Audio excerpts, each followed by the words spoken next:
So a lot of realtors, when they first come to me for real estate marketing services, they would always ask me, hey, who should we target on Facebook so that we can close more deals? And my reply to that is always, well, who do you think is going to be in the market for real estate?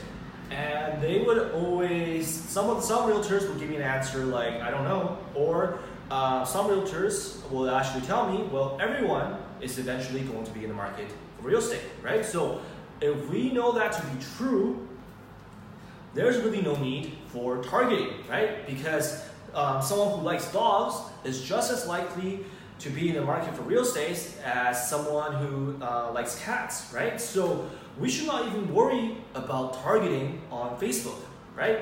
We should be worried about the C word, which is circumstances. Okay, I'm gonna write it down.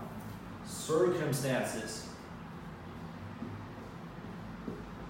Okay, and a great circumstance that indicates if a prospect is in the market for real estate is Google, right? If you think about it, Google is usually the first site your prospects go to when it comes to buying or selling real estate, right? Like Linda, right? When she is in the market for real estate, the first thing she's going to do isn't going to be call a realtor or ask her husband or consult with her mother. The first thing she's going to do is going to be to go on a site called Google, right? And she's going to type in something like Seattle real estate for sale or Seattle condos for sale, right? Now that's the perfect circumstance to target, right?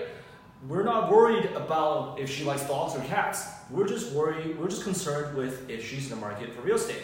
And if she's put in and taken the time to type in, real estate for sale on Google, she is going to be your ideal client, and that fits the circumstance that we're trying to sell to, right? So if you want to know exactly how you can target this circumstance, make sure you click the link below. I have a quick tutorial for you where you can learn exactly how you can get more clients.